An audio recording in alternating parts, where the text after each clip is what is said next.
30 members, Liam. 30 members. But Dominic asks if you do it. And I've always said I would do the intro again if we have 30 members sign up or gifted on a show. Chat know the drill. Over to you guys. Good evening, everybody. Welcome back to the Saints Network podcast, your place for your normally weekly dose of all things Southampton Football Club. I say normally because we didn't do a show last week. That's on me. I'll explain why in just a moment. If you haven't already, please make sure you smash all of those magical YouTube buttons for us. Hit the like button if you enjoy the content. Smash subscribe if you haven't already, and hit that notification icon if you want to be notified when we go live in the future. Apologies for last week. There's lots of things going on in life right now, and I was, for want of a better phrase, absolutely fucking exhausted, and I was in the gutter and I needed to go to sleep. And I, before the game, was like, no one cares about the FA Cup anyway. Utterly convinced that we would probably get knocked out by Fulham and no one would care about the result, right? And actually, there is a part of me that thinks it would have been better for us to have been knocked out by Fulham. Theoretically, I'll get onto that. So, yeah, that's my fault we didn't do a show last week. I was exhausted. I was knackered. I wanted to just go chill out. It's FA Cup week. Meh.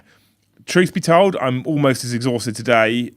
Some of you know because you've come and visited. Thank you so much. We've opened a shop here for my other business that covers a whole other thing, a whole other hobby.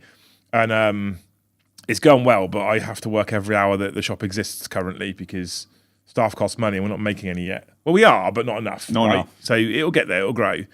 But yeah, that's why last week didn't happen. So I'm sorry, but we did travel to Fulham. We did beat them 1-0. I know. In the 91st minute. I know. With a penalty. I know. That we actually scored. I know. What the fuck? I'm just fucking mad, innit? I didn't watch the game, I'll be honest. I did. I was working. We were very impressive. Were we? We were very impressive. Missed a lot of sitters. Fulham had a lot of chances. Defended for our lives. Won a penalty. Scored it. Happy days. Screw the Premier League. Yeah. Arsenal home in the next round. We'll talk about that there. Yeah, Arsenal in the next round. And then this week we went into a 2-game in 4-day period. West Brom on Wednesday, Coventry today, all away. Coventry yesterday. Sorry. He's tired, guys, remember.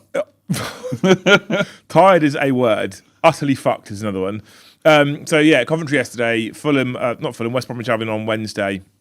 2 away games, which with Fulham away in the Cup meant 3 away games. We were unbeaten going into it. I, honestly speaking, was absolutely expecting to come out of the back of those 3 away games no longer being unbeaten.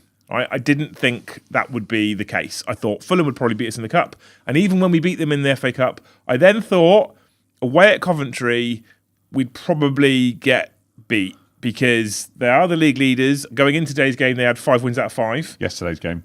5, not even on purpose now, to be honest. 5 wins out of 5, and I thought we would probably get beat. And we have come out of it undefeated. I will say, 4 points. If you'd have said to me before the week, 4 points from the next 2 games, I'd have probably said yes, please. You would have expected it to be the other way around. I would have 100% expected it to be the other way around. So let's talk about it. Right, West Brom first on Wednesday away at the Hawthorns.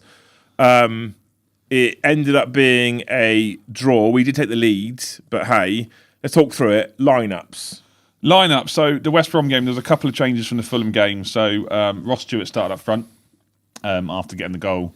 Obviously, the penalty away at Fulham. Finazaz started. Madsky didn't keep his place in the wing, but came back in onto the wing. I don't think he started against Fulham. It was Fellows that started against Fulham. Cienza started. Down started with Shea Charles, who came back in because Shea Charles was rested for the game away at Fulham. Jack Stevens came back in, but otherwise, the back 5 was steady. So we started with Daniel Peretz. The back 4 was normal. Shea Charles, Flynn Downs, Azaz, Stewart, Cienza, and Matsky. When you say the back 4 was normal, that's Manning in because Wellington's injured again. Yes, Wellington is still cropped. And you've put here, Paul, I'm gonna hold my hands up now as a person who's doing a podcast on Southampton Football Club. All I have seen is highlights from both games. So Ash has seen a lot more of it than I have. So I'm going to lean on him a little bit here for our performance and for you, chat. If you've got things you want to say and you want to support the channel, What you can do is you can stick it on what YouTube calls a super chat. It's a big, colourful postcard, essentially. You spend some money, you put a little message on it, you hit go, it puts it in front of us. If it's relevant at the time we're talking, we'll read it out immediately. Otherwise, we will read them all out at the end. You'll probably notice a load of you are grey and a load of you are green. If you're a green name, thank you for being a Saints Network member. You're amazing. If you're a grey name, you can become a Saints Network member. Gives you some extra access in Discord. If you're already a green name, but you also want to support us and you've got nothing to say, you can also gift memberships. And Ash has said, if we get to 30 new members on a single show, then the next week he'll do the intro again. And if we can have that rolling 30 every week, Ash does the intro every week. He'll get really good at it after a 10-week period. I hadn't thought about that, actually. Yeah. I've said it now, so it's a thing. Oh, okay. So I will lean on him. But if you've got things you want to say about the games, please make sure you let us know in the comment section. We do have it right in front of us here on the screen, so we can see what you guys are saying. So you've put poor first half. Stewart should score a header. Peretz makes a couple of good stops. Stupid goal to concede from a corner. So we started off the first half okay, and I thought we looked all right. We were moving the ball quite well, but West Brom obviously are fighting for their lives. James Morrison has put in temporary charge or interim charge now until the end of the season.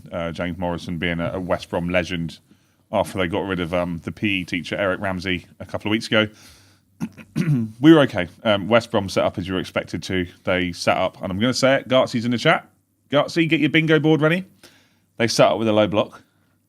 And we, from the off, I could tell we were lethargic. We didn't look great. Probably a bit of a hangover from the game against Fulham. We had a few chances in the first half. There's a chance where Cienza, the only chance that Cienza managed to get behind the man, the fullback, he puts a cross in. Ross Stewart gets a header straight on his noggin, 8 yards out. He should put it to one side of the keeper. He should score. He puts it straight at the keeper. Keeper makes a save. No dramas there. West Brom have then had a few chances. Peretz has made a decent save. He's tipped one over the bar. There's a couple of others, but the main issue being from the West Brom game is the fact that Leo Cienza pulled up and came off injured, and we haven't had an official update from the club. He obviously didn't play yesterday. I think he's out for a fair period of time. He was in tears. It looked like something snapped. So we're waiting for an update of that. Hopefully that will come through at some point in the next few weeks and we'll get some sort of idea. We'll obviously know more come Wednesday with the Norwich lineup. We'll do the preview in a minute. But the first half was lethargic and just a bit crap. We weren't moving the ball very well. West Brom was sitting behind it. There wasn't really any intent or impetus. The minute Cienza went out, there was nothing massively going on. And then we had a bit of a situation. I think it's Che Charles. It's either Che Charles or Mannon. I can't remember who it is. Kind of gives the ball away in the corner and it ends up conceding the corner. Corner goes into the box. First header's not one. It bounces around. And Mulumbu or whatever you want to call, however you call it, knocks it in, spins and turns. Really shit goal to concede, wasn't it? It's a shit goal to concede. It's very Saintsy. West Brom haven't got a result. We'll talk more about West Brom later. But they hadn't had a positive result for a while.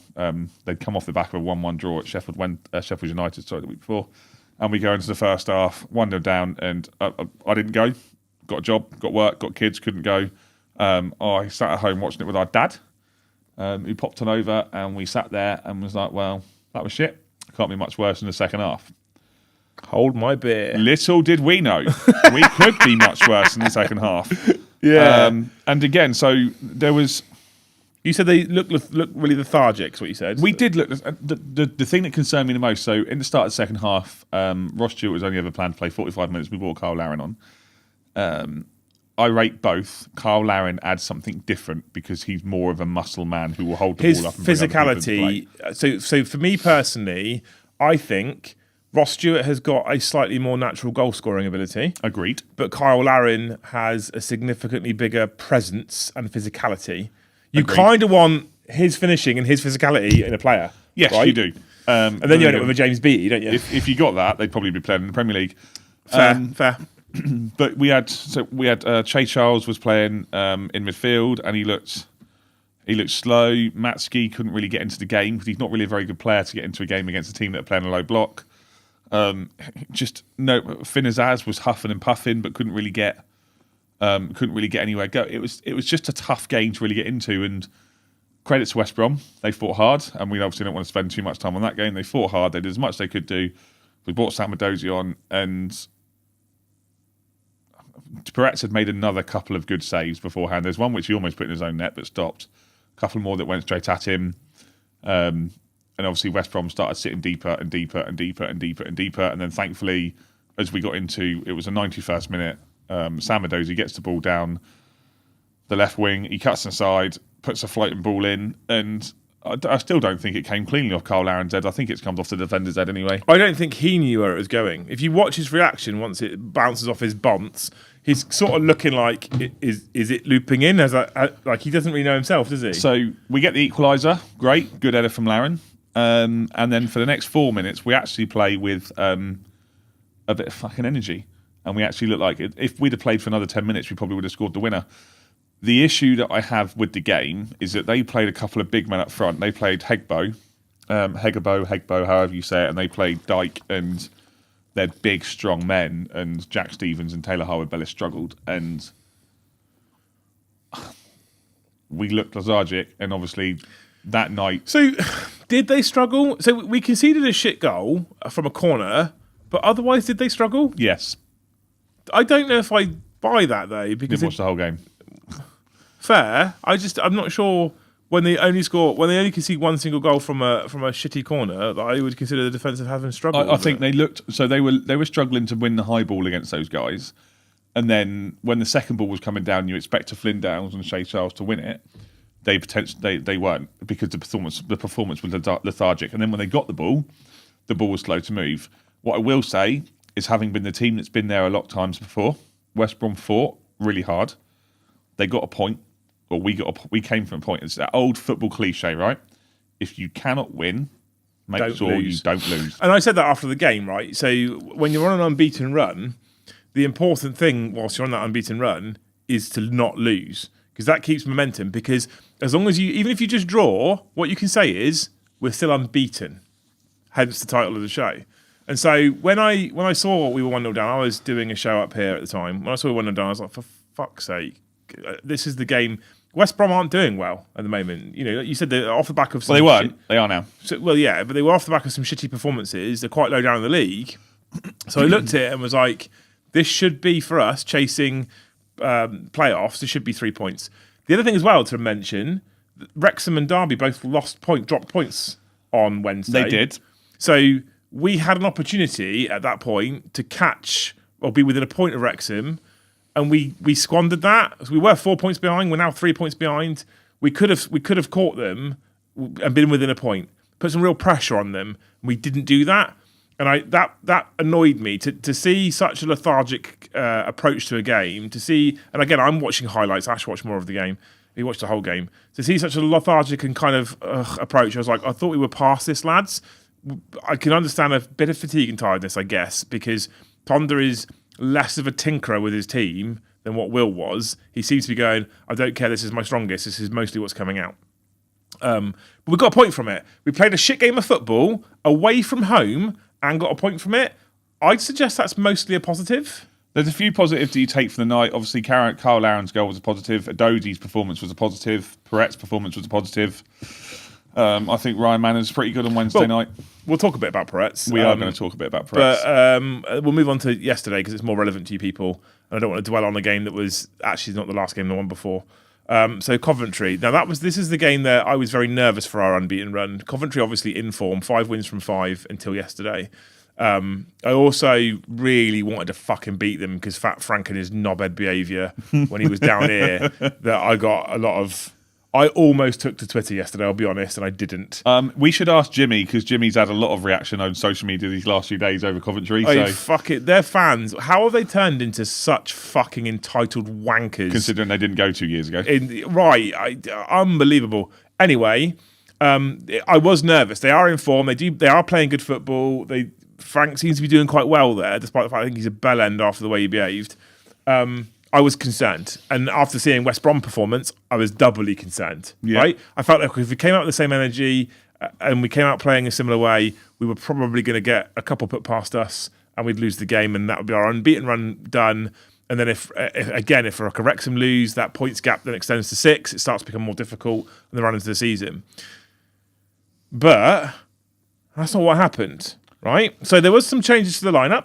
Yes. Leo comes out because he's injured. Ross Stewart comes out because, surprise, surprise, he's injured, right? Kyle Laren goes in, and I looked at that lineup, and the first thing I did was I text Ash and went, "Oh, I don't like that." And the first thing I did was look at that lineup, and I saw your text, and I went, "Nah, I don't like that." So it was. So the back four was the back four, right? You've got Pretz and goal, and the back four was the back four. And then we had like a flat four midfield, which was weird. So we had Downs, Charles, Matsky, and Yander, wasn't it, I think? Was that right? No. Yeah. Cam Bragg, sorry, yeah. And then I was like, what's he doing? I don't get it. I didn't really work it out, and I will admit I didn't watch the game live because I was actually working. I have to do these things. Although if you do give 30 members every week, I might be able to give up some of that. But I watched him afterwards. It was quite clear that we set up 4-1-4-1, the good old FIFA formation. So having watched the game back a couple of times now, because there's a few things that I wasn't sure on, I think there's a few questions, obviously, that need to be discussed. But we started all right. I only think the way we can describe it is that Tonda did a tactical masterclass. That's why I put the title. I don't even know that's what you put the title. But he did. He got it right. Lose to Tonda's tactical masterclass. Yeah, so he got it right. And look, do you know what? The Coventry, you're right. They're on fire, and they're going to get promoted to this season. And congratulations to them, because they're still 8 points clear, 7 points clear, whatever it is. They're going to get promoted. Every deservedly so. In the first 20 minutes, Coventry didn't really threaten. We had a chance which Larin should do better with from a corner. Matsky managed to peel away at the back post because for some reason teams still don't want to mark him. And he put it crack across. Larin gets a touch and puts it just wide. And I thought at that point, obviously I knew how the game was going to go, but you think to yourself, well, Coventry are going to start turning the screw, and they did to a degree. They had a couple of half chances. There's a few that some players should really do better with. They've had like a couple of headers that have come in. Manning's kind of been caught by Sakamoto for one, for example. It's been done. There's then, and we're gonna have to talk about that now. But Daniel Pretz, that save, absolute fucking weldy. How the fuck did he pull that off? And this is when so when Pretz came in, there was some heat, right? Because he hadn't been playing first team football. He looked a bit sketchy, shall we say, with his foot play. And people go, oh, God, we've signed another. And now he's settled. Now he's getting regular first-team football and he's settled. If you have... I don't care what anyone says, right? If Alex McCarthy or Gavin Bazuna are in goal for that, it's in the back of the net.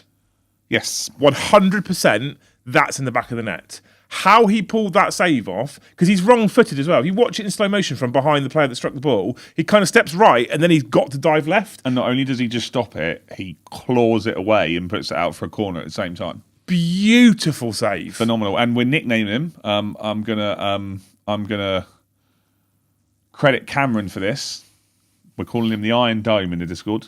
The Iron Dome. I don't know what his clause is. Activate it.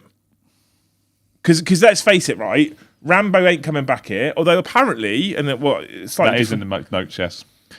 Yeah, I'm going to talk about it now because it's relevant for press. Right, apparently, Newcastle are going to choose, despite the fact that he started yesterday, Newcastle are going to choose to not activate his option to buy clause, which means Rambo will return to Saints. Yes. If we don't go up, which let's be honest, Jack, there is a very real possibility we don't go up. If we don't go up, I can't see Rambo wanting to stay here and play in Championship football.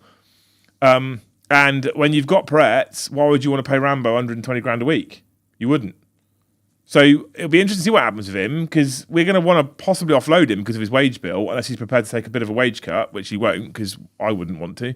But it's interesting. And I also find it really interesting, though, that Newcastle are now starting him over Nicholas Pope and saying we don't want to activate his clause. So Newcastle, and I know you don't watch a lot of Premier League football, but Nick Pope has been disastrous the last few weeks, the last few months. He's made mistake after mistake. I can't. But I'm going to be honest with you, and I'm conscious. I'm saying this as a Saints fan who are currently pushing for promotion in the playoffs. I fucking hate Premier League football. I hate it, and I hate it because of two things, but they're interlinked. VAR. And it's interlinked with the fact that I think the officiating at Premier League level was utterly abysmal. Oh, well, we'll talk about officiating in a minute, but yeah, no, I agree. Look, I think that Henry just said it there. I completely agree with him. I think Howe leaves Newcastle in the season. I think Aaron Ramsdale needs to get his head right. Nick Pope, there's a lot more. We're obviously going to cover the World Cup this year. There's a lot of issues with England goalkeepers. Anyone who watched the Arsenal game yesterday, for example, will realise that the first goal that Arsenal scored, there was an absolute massive issue from Jordan Pickford for the first goal. But Ramsdale hasn't been playing overly well for Newcastle, but Nick Pope hasn't been playing overly well either. So I think Eddie Howe's kind of just thrown both of them in at certain times and hoped. They obviously... I think Rambo's a better goalkeeper than Pope, but I think he needs to play week in, week out. I agree. I think, obviously, Newcastle got a good win at Chelsea yesterday and kept a clean sheet, and Ramsdale made a couple of good saves, but Ramsdale has made a few mistakes at Newcastle this season. Nick Pope has made a few more mistakes at Newcastle this season. Do you think goalkeeper is one of those positions where, and if you think about Peretz from not playing first team football at Bayern to where he is now, do you think that's one of those key positions where you have to play week in, week out? It's almost like a sharpness, isn't it, that you lose? I do, but the thing is with me, is with modern football nowadays, and I'm going on a complete tangent now, it completely fucks me off that goalkeepers can't just be goalkeepers anymore. And the amount of goals that teams are conceding because they're giving the ball away, the keepers are trying to make a pass that doesn't go and it's intercepted, or they're giving away stupid goals because they're trying to play it out from the back. And there's too many teams now that... There's Nick Pope problem, really. Nick Pope isn't a goalkeeper that can play with the ball at his feet. Ramsdale can do to a degree, but as a goalkeeper, if you can't put the ball at your feet and you then make a mistake, I agree, goalkeepers do need to play week in, week out. But for example, not going to throw him under a bus, but we talk about Gavin Bazunu. He was really, really, really good with the ball at his feet, but couldn't stop goals going in the back of the net, which ultimately was his fucking job. And then would every now and again pull off a worldie, which is mad. Here's a topic for Super Chats chat. If you want to stick on the postcard, let us know. Daniel Peretz, Aaron Ramsdale, what would you do? What would be your preference? Would you have both of them and Peretz as a sub-keeper? Would you bring Ramsdale back and sell him on? What would you do? Tell us, stick on a postcard, stick on a Super Chat, we'll get to it at the end of the show. So he did pull off that worldie save. I've watched it repeatedly. I think it's an incredible save. And he's doing more of that now. And what I have seen, before we get on to the rest of the game, is I've seen comparisons. One person put a thing on Twitter saying, I haven't felt this comfortable since. And it was Daniel Peretz in one picture, and the other was Anthony Amy. And that's quite the accolade, I think. Daniel Peretz has kept more clean sheets since he's been in the club than we did before he turned up. So he's kept five clean sheets. I think we had 4 before he turned up. Yeah. And I think that speaks for itself. And I said it beforehand when we did the show after Wednesday, for example, Sheffield Wednesday. You can see the difference that he makes as to the back. He's constantly talking, and do you know what? He has that ability to flap it across and stuff every now and then, but he just gives you a bit more. Against Fulham, there's the moment we go 1-0 up and Fulham pump a ball into the box, and he comes out and he claims it, and you just think to yourself, that's what we've never had. We've never had it, and it was just absolutely super. And that's the confidence he gives. I'm not saying he's going to be perfect. I'm not saying he's not going to make mistakes, and he will do because he's a goalkeeper and they do. But yeah. So that's the first half. Yeah, first half. Come Done. away 0-0. 0-0. Think to yourself it's going to be pretty much the second in the same half. They're going to come. I actually was quite happy with 0-0 at half-time, I think, if I'm honest with you. I thought that we'd done quite well, but the problem is I thought Larin was quite isolated in attack. I thought we tried a few things, but had a few good corners. Coventry had then obviously upped the pressure, and I thought that's exactly how the second half was going to start. Yeah, it didn't. But it didn't. No. And obviously it started off with a bit of ping ball. Matsky gets the ball wide, puts the cross in. Not sure whether Larin gets a touch or not, but Flynn Down says in an interview, I'm sure he was going to get a touch to it or get something on it. He then runs in, outside of the boot, pops it into the net. I'm sure in 10 years' time when he talks about that goal, he's going to tell him that he bombed it in from 30 yards out. 1-0 up. Thank you very much, Coventry. And I was at work and one of my staff members said to me, Saints 1-0 up. And I was like, no, don't be silly. You want line? No. I from what I saw, I think Larin does get a touch to it. Again, he gets himself in a pretty decent position to wrestle into that. And I have to kind of think that maybe a Stewart wouldn't get the foot to that one because he just doesn't have that kind of physicality. Even if he didn't, by wrestling with the defender there, that meant the ball went through and hit the post. Well, to be fair, Carl Rushworth makes a superb stop to get it onto the post. Yeah, so he's touched onto the post, it hits the post, it comes out. And what we saw is a reverse of things we saw right at the start of the season, right? At the start of the season, the ball would ping out in our box, none of our players would react, and the opposition would react. That's kind of what happened in this particular circumstance. The Coventry defenders kind of didn't do anything. The only player running in at that point was Flynn Downs. And fair play to him, he was actually running in, because sometimes I think that when our midfielders are in their 18-yard box, they might get a fucking nosebleed. But he come powering through, and he kind of slices it. He says he hits it with the outside of his boot. He slices it, but he smashes it into the net, and it's exactly what you want him to do. And Frank, in his interview afterwards, was like, no one followed him in. Which is you 100%. can't let a player go like that in that area. Someone's got to go with him, and they didn't, and so we got the first goal. And then we got and I think that Flynn swung his boot at it, sliced it a bit with the outside of his foot, and it flew in the net. Bit of a fluke, less of a fluke, I think.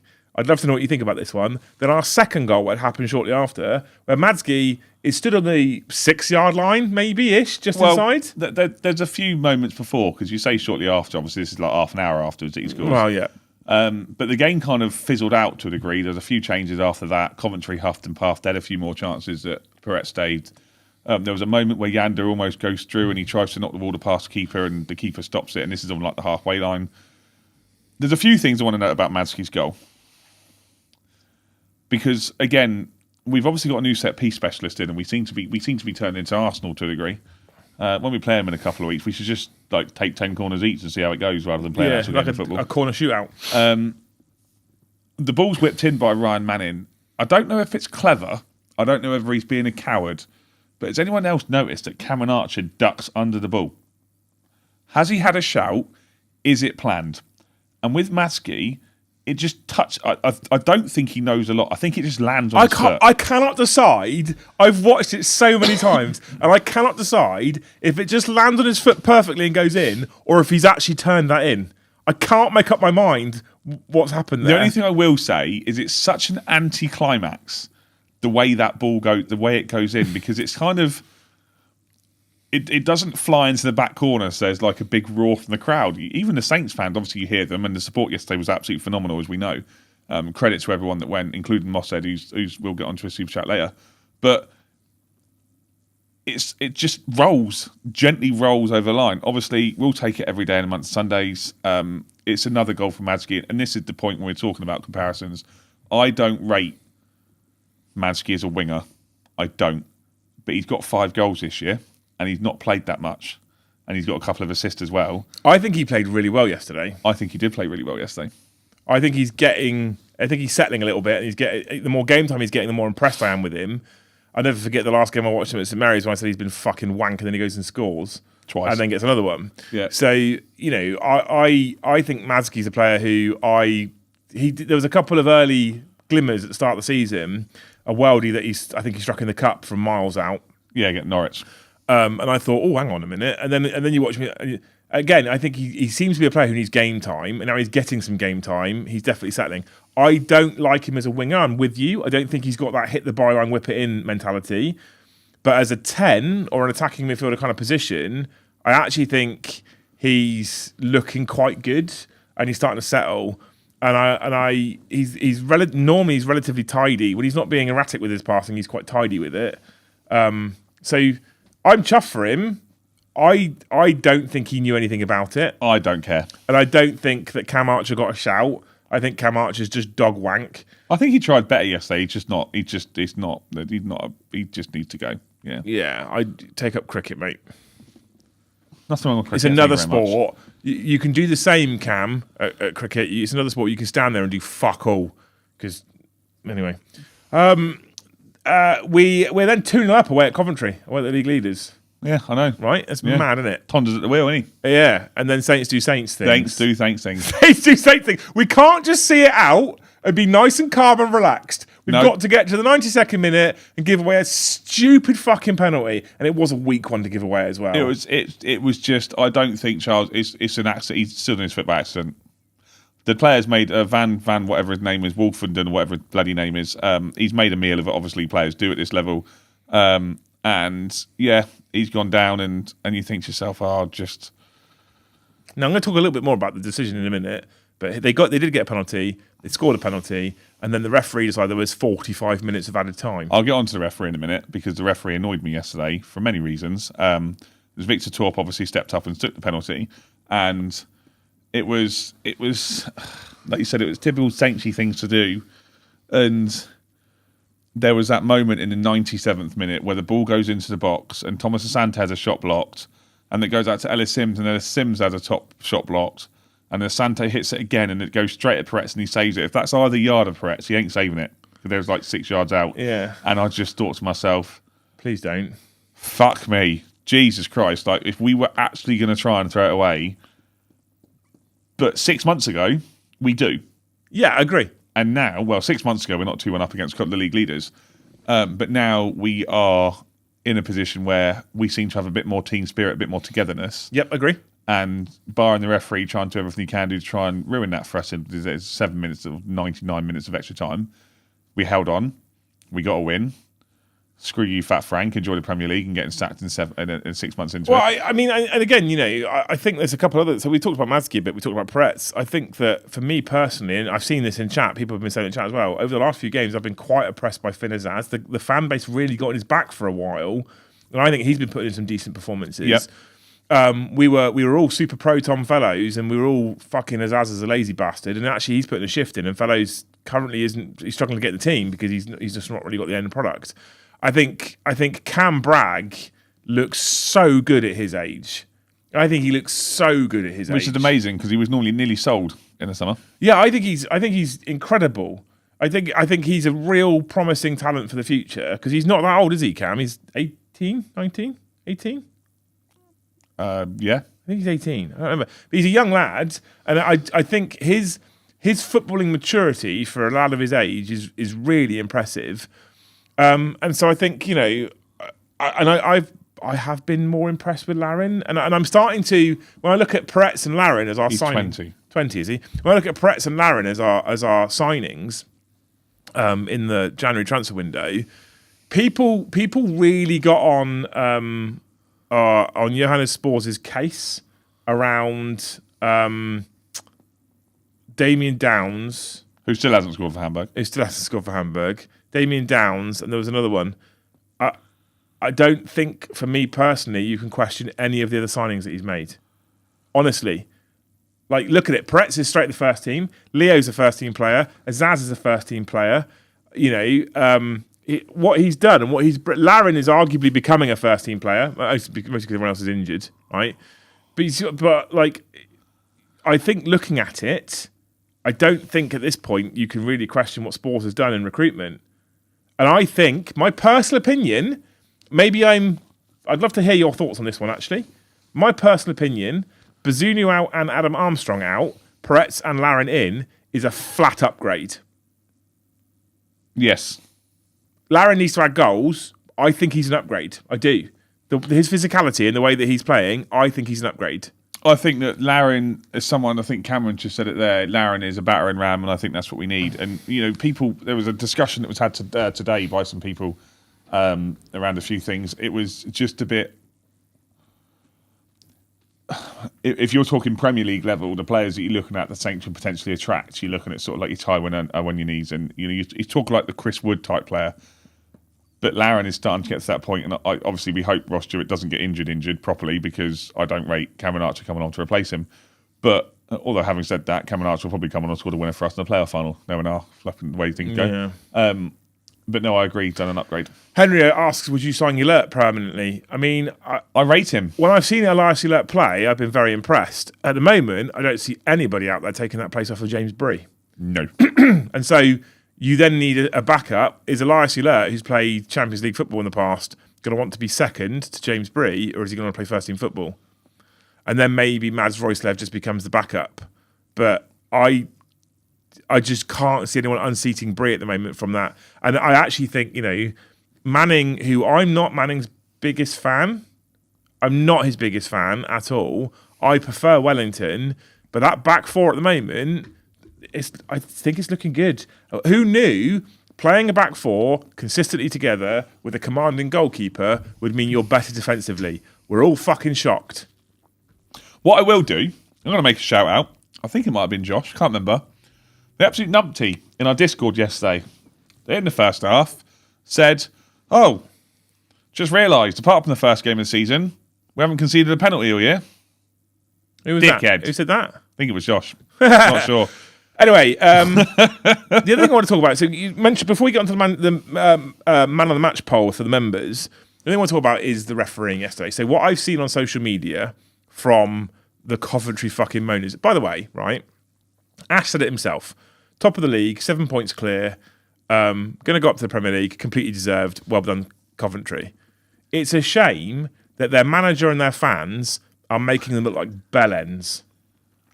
Because they are. Look, they are at the moment. There's players, you know, but how have they turned in a couple of years to such an entitled group of wankers? As I said, they weren't going a couple of years ago. So the referee yesterday was just Halam, who was the one that Pep Guardiola had a fucking moan about, and then he came down to us and was absolutely awful and wanted to make the game all about him. And yesterday, there's a few moments, right, and some of them are controversial to a degree. So I think it's Flynn Downs and it's Koyi Madsky. I think it's both goal scorers who they're quite bad, to be have fair. put in some challenges. If VAR was involved, do you know what? Yes, probably both red cards. We're not going to deny that. I'm not going to deny that at all, because I think that they're quite nasty challenges. There's also a moment in the second half where Ryan Manning takes an elbow from Ellis Sims. And the Coventry fans that I have seen, especially on Jimmy's TikTok thing that I watched earlier today, or watched and then read, whatever you want to call it, saying, well, the referee did see it, he gave a yellow card. That's not justifying it. He elbowed him in the face. He should have been sent off. There's also a moment where Carl Larin goes through and is pulled down and the referee books him. Now, I'm not saying it was a free kick. I'm quite questionable whether it was or not anymore, because Carl Larin built like a brick shithouse. He shouldn't go over so easily. Having said that, football. But if the referee books the player there, he's last man. He's outside the box. He should be sent off. I think the referee got it wrong yesterday on all four counts. I think there should have been 2 red cards for Southampton. I think there should have been 2 red cards for Coventry.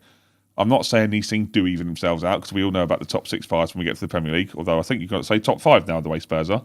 But he got a draw today at Liverpool. They got a draw today at Liverpool, yeah, fair play. But I think that there's this particular referee is one that's being highlighted quite often about wanting to make games about himself. And I think that yesterday, to a degree, he tried to make that game about himself. Does he though? Do you not think? And I'm not a referee fan, nor am I a referee sympathiser. But do you not think by not handing out red cards left, right, and Charlie, he's actually trying to do the opposite? No, look, right. To a degree, yes.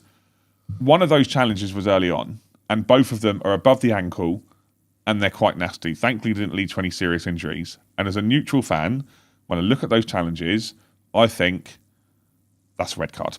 And so, regardless of what happens, as a referee looking back on that decision is wrong. It's a red card. It's wrong. But what I'm saying is, as a man who's got a reputation for making the game about himself, supposedly whilst refereeing, the way you do that is by doing things like sending players off. You do. Look, for those Coventry fans that potentially do want to watch this and slap comments on the end, calling us God knows whatever, my complete opinion is that we were lucky not to be down to 9 men. Yeah, I agree. Or at least 10 men by that point. But as you said, there was also a couple of instances in the game where they could have also had red cards, potentially. And you win some, you lose some. At the end of the day, it's football. Coventry are going up. They don't need the points. We'll have them. Cheers, lads. See you in a couple of years when we get relegated. Unless we go up. Maybe they see you next year. Do you think they get relegated? I think if that team, well, it's the same with any team, but they go up, they need to invest seriously, heavily. To that team that goes up in the Premier League. You'd like to think that Lampard knows the Premier League very well, although it's a different league from when he played in it. He's been at the top level for a very long time. He's managed Chelsea for a year and a half there. He's managed Everton there. Yeah. Will he do well? I think that like I said, they need investment. They've got decent players up and down the pitch, but they've not got world beaters. You took a look at someone like Haji Wright, for example. You know, sometimes he plays like he's a world beater, and sometimes he looks like he's never played football before. It's Jack Rodini looks decent. I mean, we were going to sign him in the summer. He didn't look decent yesterday. Didn't play. No, but he's been looking decent. No, look, Coventry have got a fair few decent players in amongst their team, and you know they've got obviously Haji Wright, they've got Mason Clark, Sakamoto, Matt Grimes, all those sort of players. I really rate Van Aywick, their right back. I think he's brilliant. I think he would do well in the Premier League. But if you look at someone like Matt Grimes, for example, who was at Swansea for years, he's coming towards the latter part of his career. He's not going to cope in the Premier League week in, week out. So when they go up, not if now, when they go up, they're going to need to make sure they invest heavily in the right positions. Otherwise, they're going to be struggling. The only thing that I will say is that Sunderland have obviously paved the way and shown what you can do, and so have Leeds shown the way and done what they can do this year. I also don't particularly begrudge Sunderland fans because they're normally a lovely bunch of people. Leeds, but the way that Coventry fans have behaved, I kind of want them to be humbled, I'll be honest. If I was a betting man, I'd put 10 quid on Coventry getting relegated.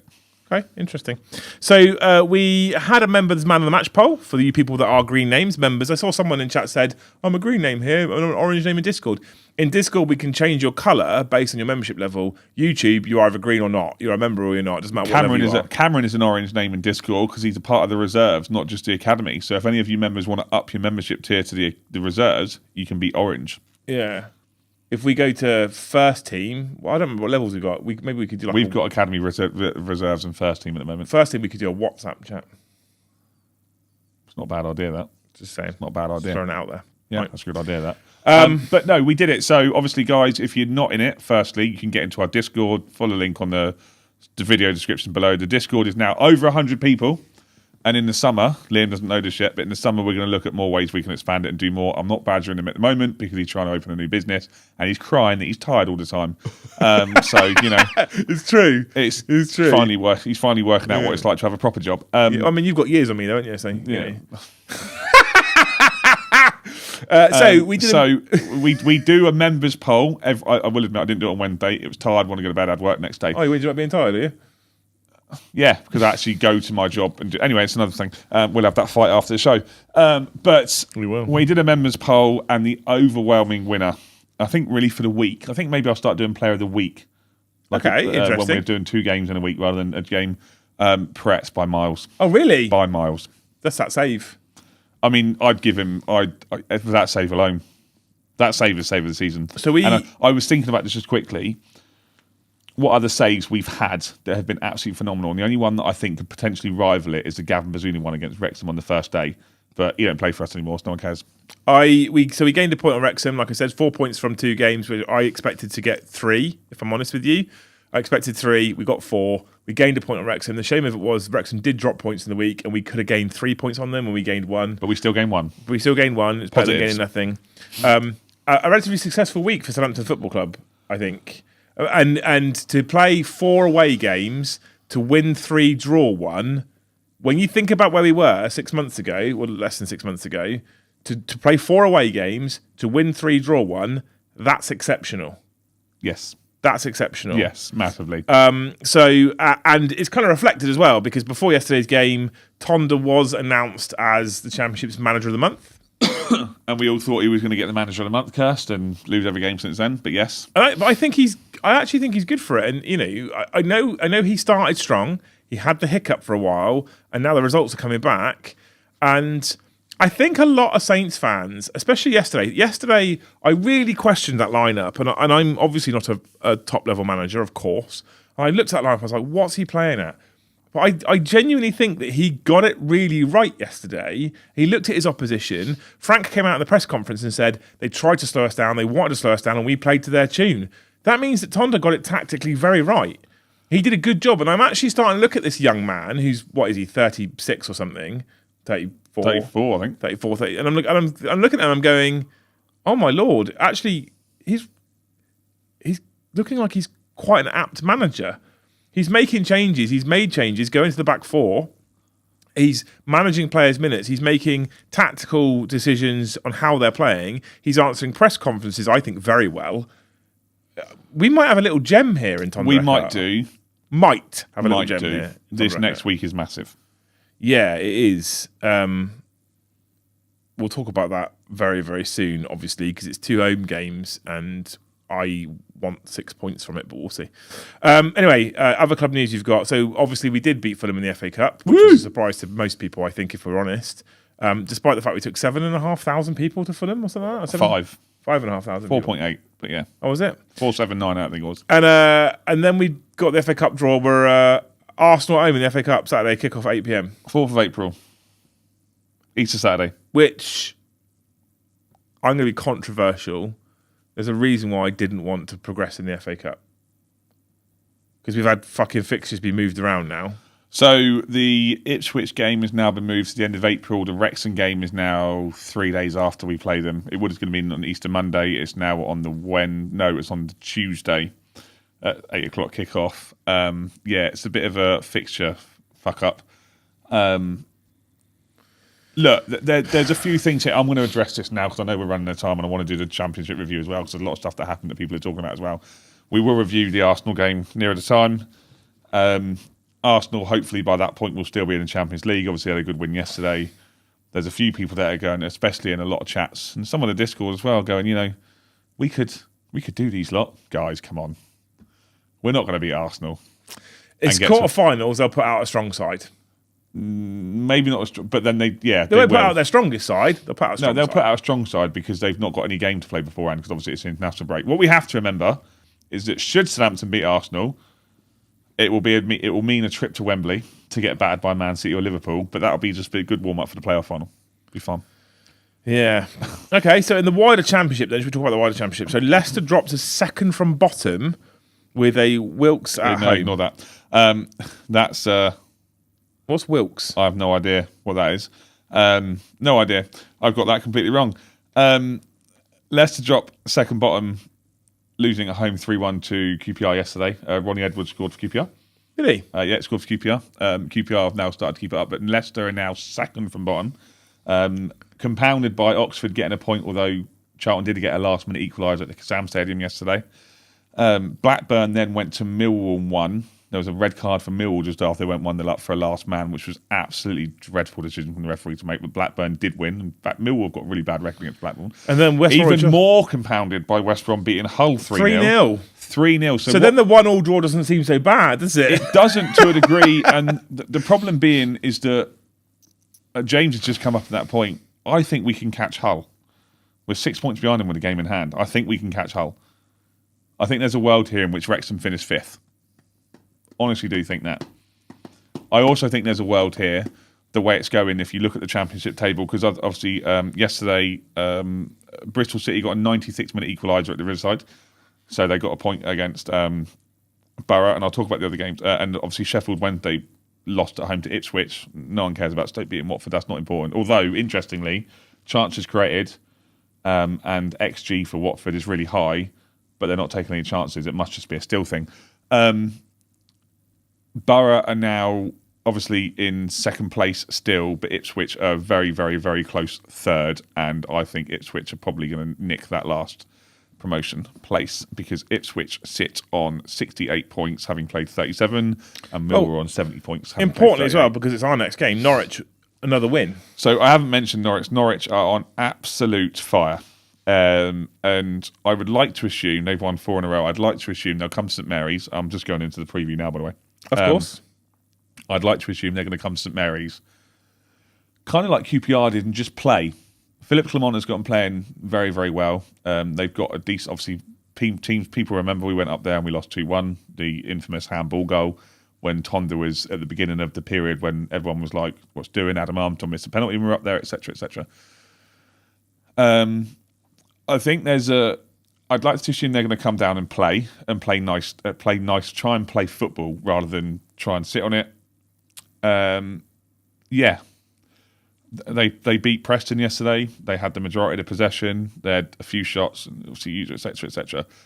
I said months ago there was going to be a team that took a charge to the playoffs. I said it could be us. I also said it could be Norwich. Norwich have gone. They're 9 points off the playoffs.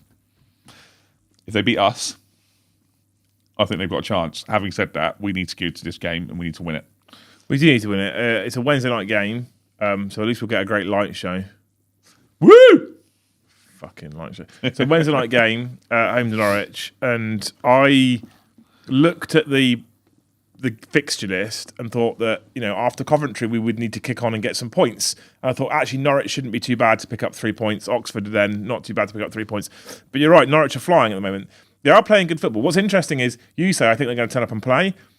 And I think you're alluding to this, I think, already. So I'm not, but I think what you mean by that is actually we want them to as well, because if a team turns up low blocks and sets up shop, we're struggling to beat them down and break them down. If a team turns up and plays, we find it significantly easier to hit them on the transition and hit them with speed and score goals.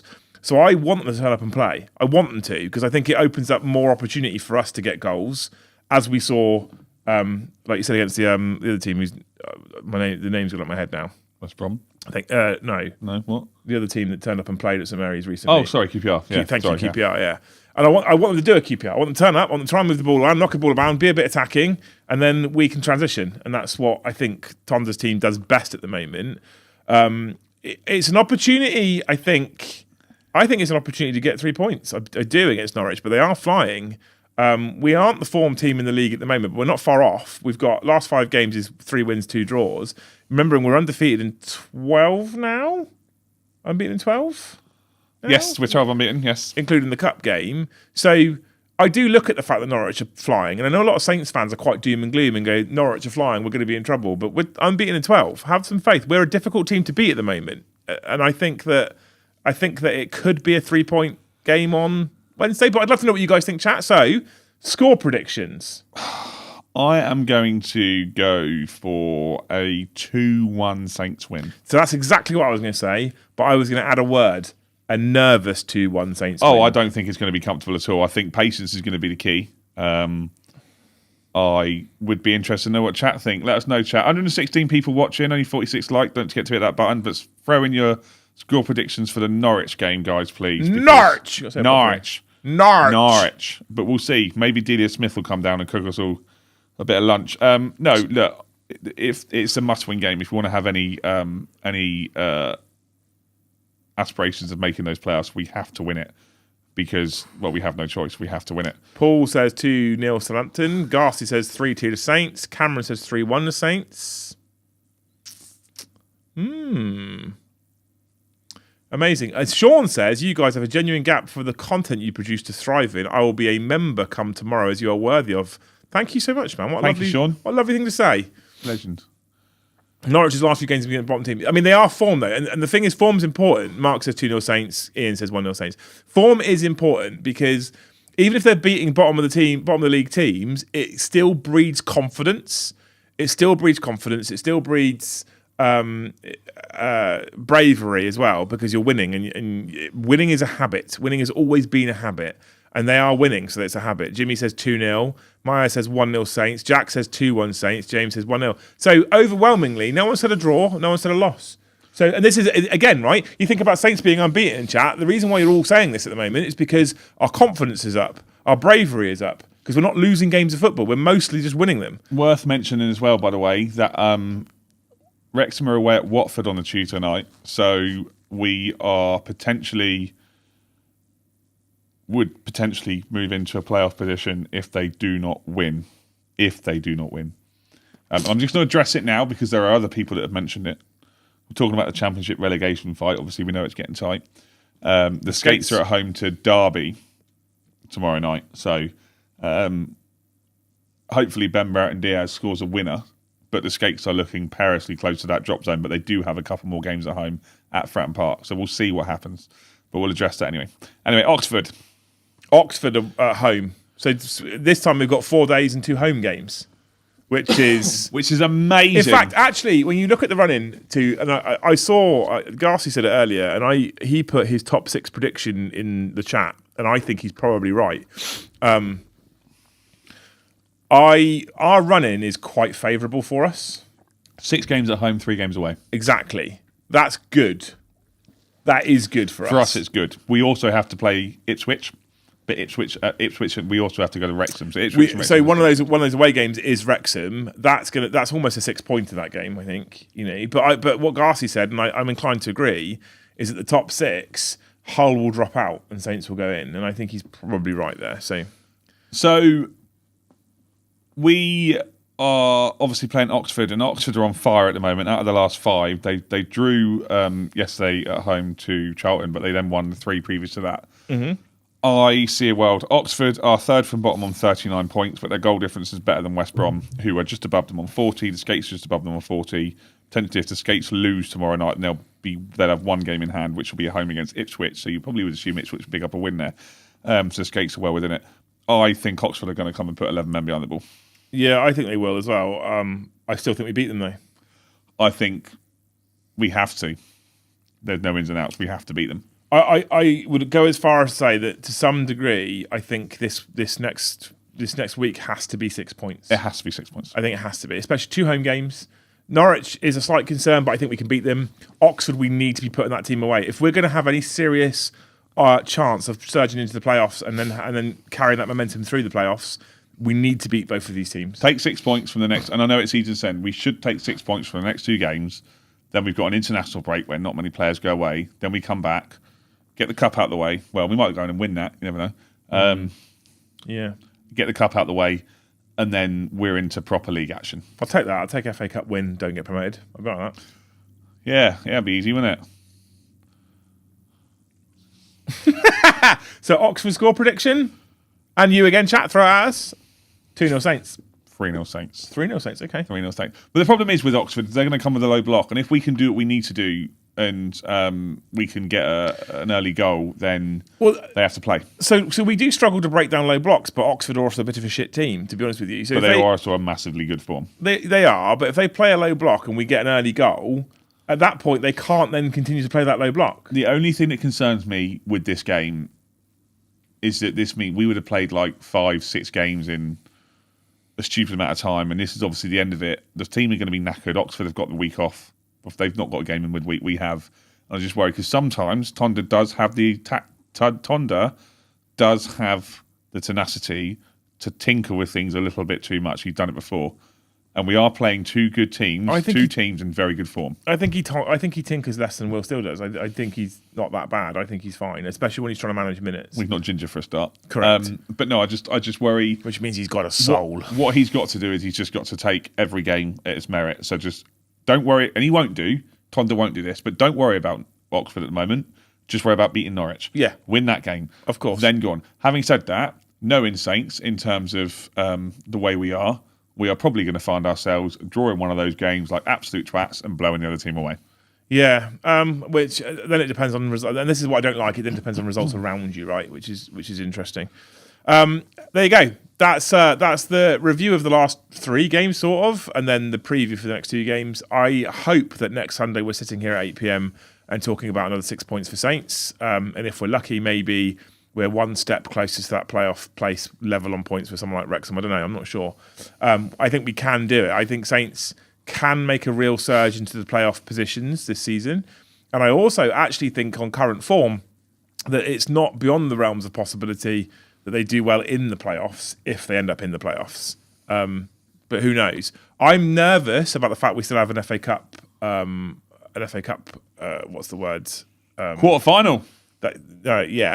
Commitment is the word I'm looking for. I'm nervous we still got an FA Cup commitment because I don't want to be focusing on the FA Cup. I want to be focusing on the league, personally speaking. However, if you beat Arsenal, what a fucking morale booster that would be for the squad. The only reason I want to beat... Well, no, that's not true. Obviously, I want to beat Arsenal because I want to beat Arsenal in the FA Cup quarter-final. But the reaction from those bellends, we've got an easy draw now. It's like, fuck off. Like, just... Cameron says we're going to Wembley 3 times this year. Imagine that. Semi-final, final, and then the playoff final. Fuck me, we'd be broke, wouldn't we? Jesus. Well, you would be. Yeah, I know, would, yeah. Liam, can you buy our tickets? Can you buy our tickets on the channel business account? Liam. That's why I need to gift memberships, people. That helps. Talking of which, we did have a single gifted membership from Josh Blackmore. Thank you so much, Josh. You're a hero. Legend, Josh. Thank you. Got someone else a membership. That's amazing. And then Mossad gifted a £10 super chat. What a hero. A tenner just because I got to shout wanker at Fat Frank yesterday. I swear if it was.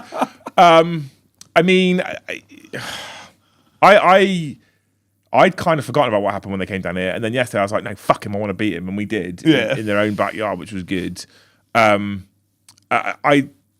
There's a possibility with Coventry in the Premier League, Frank is going to eat a significant portion of humble pie. There's also a possibility. The other thing as well, Coventry fans, right? I don't know what you think about this. A quick one before we go, right? but I saw this conversation happening on Twitter the other day. And someone said to a Coventry fan, they was arguing about it. I don't know why you're so happy, because once Frank gets you promoted the way that he's got you promoted, a Premier League club will sign him anyway. No. Don't think so. You think he'll stick with the team? I don't think a Premier League club will go for him. You don't reckon? We nearly took Everton down after keeping him up. And he has only then had experience at Chelsea. I don't think...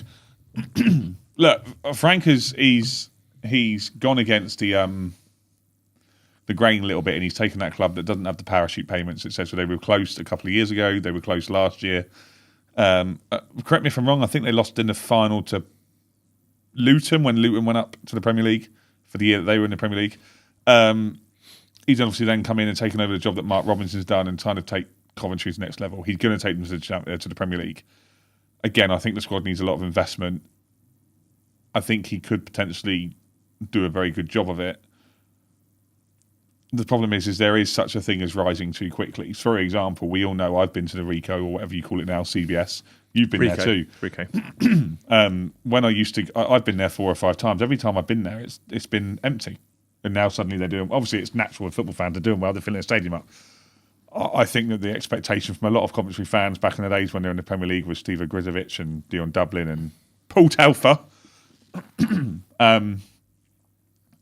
I don't see another club taking Frank Lampard because he's got them promoted. I don't see another club in the Premier League taking them.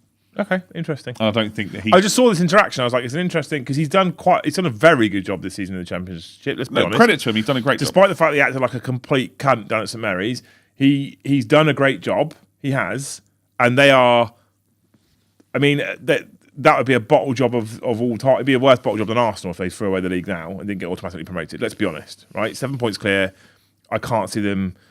Although after his behaviour at St Mary's, if losing at home... Sorry, they're 9 points clear of the automatics at the moment. If losing at home to Saints yesterday then sends them on a downward spiral and they end up in the playoffs, I would laugh my cock off. There'd be an hour's stream on the Saints network of just me laughing.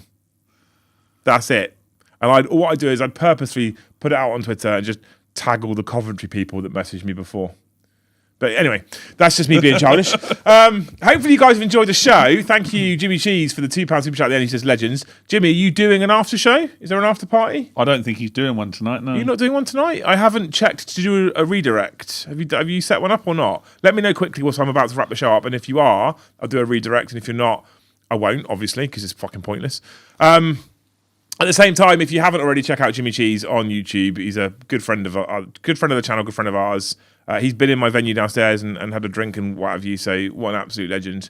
To check him out, and he's one of our moderators in chat as well, which is amazing. He's a blue name because he's important. He is doing one. So what we're going to do as well at the end of the show, if he is doing one, he is, yeah, is I'm going to put a redirect on the channel. So it'll go to our end screen. You'll see Ash and I walk off show, and then when I press end stream, normally it just boots you out. You're done. What it will do is it will automatically put all 100 of you into Jimmy's audience, so you can watch his stream. Lovely guy. Go show him support. Watch 10 minutes at least and see what you think. Hit the like button, all that kind of stuff for Jimmy as well. That'd be amazing.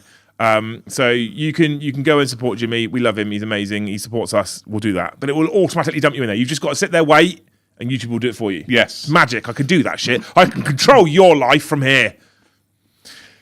Anyway.